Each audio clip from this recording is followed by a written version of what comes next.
రాము, రవీంద్ర అనే ఇద్దరు స్నేహితులు సెలవు రోజు తమ ఊరికి వస్తారు. ఇద్దరు మంచి ఫ్రెండ్స్ సరదాగా ఇద్దరు ఊరు వెలుపలికి షికారుకెళ్లారు. దారిలో మాట్లాడుకుంటూ ఏదో విషయంపై అభిప్రాయం కుదరక రాము, రవీంద్ర వాదించుకున్నారు. వాదన ఎక్కువై రాముని రవీంద్ర చెంపపై కొడతాడు. దెబ్బతిన్న రాము అక్కడున్న ఇసుకపై, "ఈరోజు నా స్నేహితుడు రవీంద్ర నా చెంపపై కొట్టాడు" అని రాశాడు.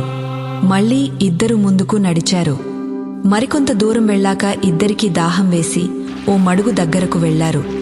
చెంప దెబ్బతిన్న రాము ముందు నీళ్లలోకి దిగాడు.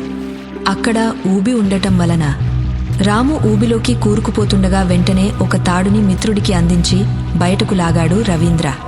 బయటపడ్డాక రాము ఓ బండరాయిపై, "ఈరోజు నా మిత్రుడు రవీంద్ర నన్ను ప్రమాదం నుంచి రక్షించాడు" అని చెక్కాడు.